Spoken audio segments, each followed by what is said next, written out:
नमस्कार। Social media पे बीते कुछ दिनों में आप लोगों ने इस वीडियो को जरूर देखा होगा, जिसमें एक व्यक्ति तीर और धनुष लेकर, आज के समय में तीर और धनुष लेकर एक सीबीआई ऑफिस में घुस जाता है और वहां गेट पर खड़े एक एएसआई पर हमला कर देता है, जिसमें वो घायल हो जाते हैं। आसपास खड़े लोग समझ नहीं पाते हैं कि इस पर काबू कैसे पाया जाए। वो वहाँ पड़े जो सामान थे उसको उठाकर उसके ऊपर फेंकने लगते हैं। फिर किसी तरह से उस पर काबू पाया जाता है और उसे जेल भेजा जाता है। लेकिन वो व्यक्ति आज के समय में तीर और धनुष का सहारा क्यों लिया? वो व्यक्ति कौन था? इस घटना को जानने के लिए जाना पड़ेगा 1993 में।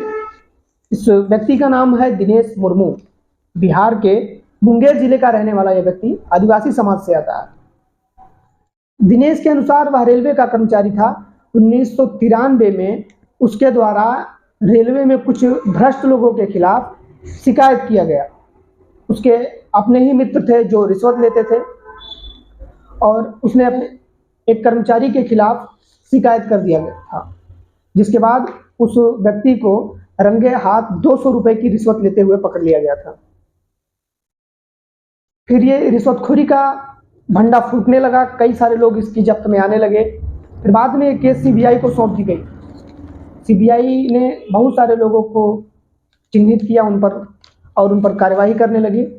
जो व्यक्ति पकड़े गए थे उनमें से ही लोगों ने बताया कि जो दिनेश है यह भी रिश्वत लेता है, यह भी रिश्वतखोर है, जिसकी वजह से उसका भी नाम उस लिस्ट में आ गया। वह व्यक्ति बार बार चिल्लाता रहा कि मैं ही इस भ्रष्टाचार के खिलाफ आवाज उठाने वाला व्यक्ति हूँ, मैंने ही शिकायत किया था और मेरा ही नाम आ गया। लेकिन कुछ दिनों बाद फैसला आता है और जितने भी लोगों का नाम लिस्ट में था सभी लोगों को नौकरी अपनी छोड़नी पड़ी। दिनेश को भी नौकरी छोड़नी पड़ी। दिनेश वापस बिहार आता है। अपने परिवार का एक इकलौता व्यक्ति था जो परिवार का खर्च चलाता था, कमाता था।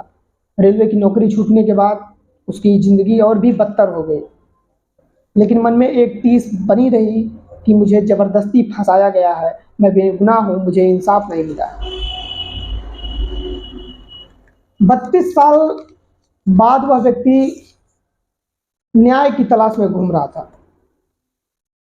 2021 में उसने अपना घर छोड़ दिया केवल इसलिए कि जाऊंगा सीबीआई वालों का पता लगाऊंगा। कई शहरों में वो घूम रहा था। बनारस में कुछ दिन होटल में काम किया। बस एक ही बात पूछ रहा था लोगों से कि ये सीबीआई वाले बाबू साहब कहाँ मिलते हैं। कुछ लोग बताए कि सीबीआई वाले अंडर कवर होते हैं, ये आपको सीधे आसानी से नहीं मिल जाएंगे, खुफिया लोग होते हैं, ये भेष बदल के रहते हैं। लेकिन ये अपने स्तर से सीबीआई अफसरों की खोज जारी रखा। कुछ दिन बाद ये लखनऊ पहुंचा। लखनऊ में इसे पता चला कि हजरतगंज के पास एक ऑफिस है। उस ऑफिस में वो जाने का प्रयास करता है। बाहर उससे लोग पूछते हैं कि क्या काम है, तो बताता है कि मुझे सीबीआई ऑफिसर से मिलना है। तो लोग पूछते हैं उससे कि किस ऑफिसर से मिलना है, तो बताता है कि बस सीबीआई ऑफिसर से मिलना है और उनसे मिलकर ही मैं बताऊंगा कि क्या काम है। अब इस तरह से लोग उसको संदिग्ध मानते हुए उससे मिलने से इनकार कर देते हैं और कोई भी होगा तो मिलना नहीं चाहेगा इस तरह से अनजान व्यक्ति से कि कौन है जो सीबीआई के बारे में इतना बारीकी से पूछ रहा है और केवल अपनी बात सीबीआई ऑफिसर को बताना चाहता है। तो लगातार वो आना शुरू कर दिया सीबीआई ऑफिसर, मैं बस सीबीआई ऑफिसर से मिलूंगा। तो गेट पर खड़े हुए लोग भी उसको रोकने लगे। जब उसको पहचानने लगे कि ये व्यक्ति बार बार आता है तो गेट पर खड़ा हुआ एक एएसआई था, उसको रोकने लगा। कई सारे प्रयास किए। जब उस व्यक्ति को लगा कि अब चीज़ें आसान नहीं है, आसानी से नहीं समझा जा सकता है, तो उसने बताया कि उसने बांस लिया और बांस को पानी में भिगो दिया। बांस पानी में जब 3-4 दिन हो गए भीग गया तो उसके बाद उसको टेढ़ा करके उसका धनुष बनाया। कुछ लोहे के धारदार हथियार से उसने तीर बनाया। तो कुल 6 तीर और 1 धनुष उसने बनाए थे। और उसके बाद वह एक दिन और गया सीबीआई के ऑफिस के सामने ही, रोड के उस पार वह बैठा रहा। वहाँ से ऑफिस और देखता रहा। गेट पर खड़ा हुआ एएसआई को देखा कि पेड़ के पास कोई संदिग्ध हालत में बैठा हुआ है। उससे बुलाता है, उसको पूछता है कि क्या है। तो फिर वो एक ही चीज़ बताता है, एक ही रट बताता है कि मुझे सीबीआई ऑफिसर से मिलना है, मिलने दीजिए। व्यक्ति मना कर देता है बार बार। फिर वो जाता है 23 मई 2025 दिन शुक्रवार, समय था 11:15। वो व्यक्ति कपड़े में छुपा के तीर और धनुष को लेकर आता है और वहाँ गेट पर जो वो एएसआई खड़ा था उस पर हमला कर देता है। तीर लगने से एएसआई भागता है अंदर की तरफ। इसको देख के उसके कुछ साथी छिपने का प्रयास करते हैं, कुछ अटैक करते हैं, उस पर कुछ सामान फेंक के कि इस व्यक्ति पर काबू कैसे पाया जाए। और खड़े लोग आश्चर्यचकित थे कि आज के समय में तीर और धनुष, जहाँ गोला बारूद बंदूक धारदार हथियार से होते हैं, आज के समय में तीर और धनुष को माध्यम बनाकर वो अटैक कर रहा है। फिर वो ऑफिस में घुसने का प्रयास करता है, फिर वहीं उसको दबोच लिया जाता है। उधर एएसआई घायल थे, उनको हॉस्पिटल पहुंचाया जाता है।